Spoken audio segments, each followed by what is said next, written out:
girls, children of all ages. Welcome to Reverend Sports Show. As we continue the road to WrestleMania and the countdown of the greatest matches in WrestleMania history, we're going from WrestleMania 25 through 32. That 8-year period, modern day, last year, we had some really phenomenal matches. We had some new names making their stake as King of WrestleMania. We had KO Mania 1. This year is KO Mania 2. We had a legend, literally a legend, has 5 of the top 7 matches. The top 2 matches, it was flip a coin. I mean, when we get to it, you'll see why I said that. Alright, starting out with WrestleMania 30 at number 10. The opening match of WrestleMania 30. That was there live. Seen it live. Daniel Bryan versus Triple H. The winner of this match goes on to the main event to fight for the WWE World Title versus Batista and Randy Orton. Who will be the third man in that match? Speculation galore. Triple H. It's going to be Evolution. Nope. Little Daniel Bryan. 22-minute, 4.5 star, I believe it was a 4-star for sure, match to open WrestleMania to go on to the main event. As we all know, when I was in the main event, obviously we all know what happened. It's actually on this list. Number 9 on this list came from last year's WrestleMania, less than a year old. We had a 7-way ladder match for the Intercontinental title.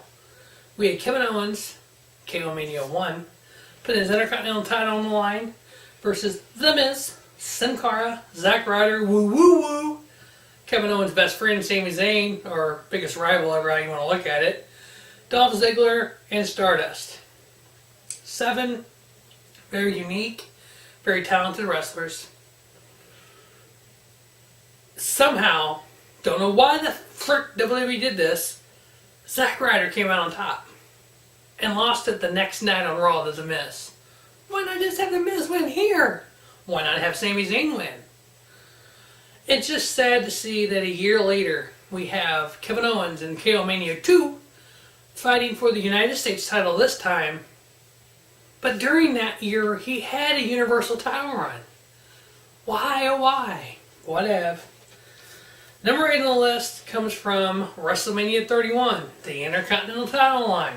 A 7-way ladder match. Yes, ladies and gentlemen, at WrestleMania 31 and 32, there were 2 7-way ladder matches for the Intercontinental title.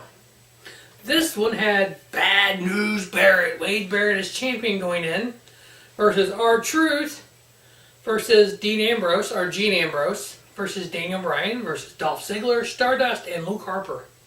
And the winner of this one, which should have been, I thought, Daniel Bryan. He won. Unfortunately, within a month of winning the title at WrestleMania, had to relinquish the title and hasn't wrestled since due to concussions. And we understand so much more about brain injuries now with pro football and NASCAR and pro wrestling that he just can't wrestle anymore. I mean, what we're seeing on SmackDown right now, AJ Styles and Daniel Bryan, just talking.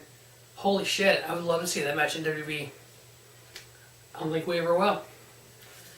But Daniel Bryan winning his first Intercontinental title and only Intercontinental title. Number 7 on the list. 5 out of the next 7 matches have one guy in common. WrestleMania 29, The Dead Man, The Phenom, The Undertaker versus CM Punk. CM Punk built the road to this match without Taker. Guys like a Punk, a Bray Wyatt, they can build up, they can do the whole build up without Taker being there. You have a little lightning here, a little gong here, have them with your, it's just easy build up with these kind of guys. Great match. Taker getting the victory, obviously continuing the streak. Number 6 on the list, WrestleMania 27. No holds bar. The Undertaker versus Triple H, the game. The King of Kings. You have 2 iconic wrestlers at the end of their prime that both can go out there and put on a match for the fans. And these guys did it. Unfreaking believable what this match was. Taker getting the victory. Tripp doesn't have to win at WrestleMania to be the game. He just needs to go out there and put a show on. Taker, at this point in his career, his career at WrestleMania is such tied in with winning. I think it's hard for him to lose at Mania. I wish they would have dumped the streak a long time ago and just let him go out and put on the phenomenal matches. Not worried about the streak. Number 5 on the list, the main event at WrestleMania 30. Daniel Bryan versus Batista.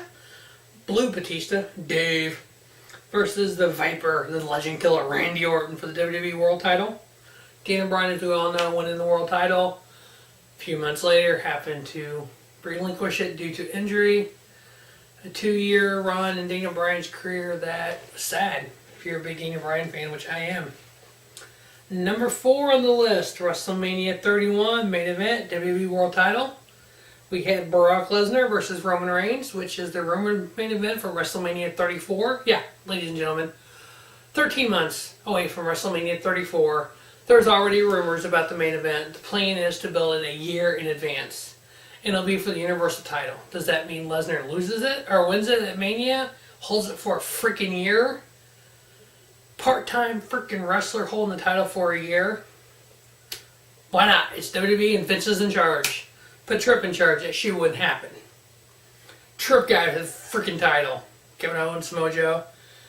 But no, we had, thankfully, an old Tripp guy here. We had the first ever Money in the Bank cash-in at the middle of the main event at WrestleMania 30. Seth Rollins come out, went a shitty match into a freaking one of the greatest matches in WrestleMania history. Cashing in Money in the Bank and winning freaking WWE World title, or what some people said, stole the WWE World title. A year after Lesnar taking Taker's streak, Lesnar did not get pinned. Lesnar has not been pinned at WrestleMania since, I believe, WrestleMania 20 when Goldberg beat him. So next year, I guess at 34, when Reigns beats him, Reigns will get the rub off the guy who beat Taker, but yet Reigns will lose to Taker this year. So Reigns can't beat Taker, but he can beat the guy that beat Taker. Whatever. Number 3 on the list, we had a Hell in the Cell at WrestleMania 28. Special referee, Shawn Michaels. So really, these final 3 matches all involve Shawn Michaels and The Undertaker. Shawn's the special referee here. Undertaker versus Triple H. As hard as it was for Shawn to count the 1, 2, 3 with Tripp's shoulders down and The Undertaker to win, Undertaker defeated Triple H in Hell in a Cell. Number 2 on this list, career versus streak, WrestleMania 26. The Heartbreak Kid Shawn Michaels versus The Undertaker. In parts, I thought it was better than 25. It had the career on the line. It was basically the same match as 25, except for the career was on the line. I guess because 25 happened the way it did, which 25 is number 1 on the list. So WrestleMania 25, number 1, The Undertaker versus Shawn Michaels. I was there live in Houston. I guess as great as that match was, trying to redo a match like that just a year later, and the only thing that changed was Shawn's career was on the line. To me, it added more to it, but it also took some away. You're redoing the same match, so we knew we've already seen this. But the career's on the line. They let Shawn lose his career at WrestleMania. He's Mr. WrestleMania. Or can Shawn beat the streak? But Edge couldn't beat the streak. Randy Orton could beat the streak. All these guys, it's like, okay, your mind's just like, okay, is it? Nope. The streak continues. The Heartbreak Kid retired, his last match. Unlike some people like Ric Flair, when Shawn retired, Shawn's retired. He comes out every once in a while on Raw and cuts a promo and tries to put over Roman Reigns, and hell, you can't even Shawn Michaels and The Undertaker and Triple H can't put over a pile of shit like Roman Reigns. But that will wrap up WrestleMania 25 through 32, the 10 greatest matches. Undertaker, 5 of the top 7. This guy involved in the top 3. 2 of them was in the match, one he's special referee. So as always, continue watching the Road to WrestleMania, the countdown to the preview of WrestleMania 1 week away. A lot going on pro wrestling wise in the next week. We got the WrestleMania preview. We got the NXT TakeOver Orlando preview. We have the Ring of Honor Supercard of Honor preview. We're finishing the road to WrestleMania, NCAA bracket. We got everything going on the next 7-10 days before WrestleMania. So as always, thanks for watching the Rubber Sports Show. Don't just have a great night. Have a spiffy night. Rubber Sports Show, your YouTube leader sports channel content.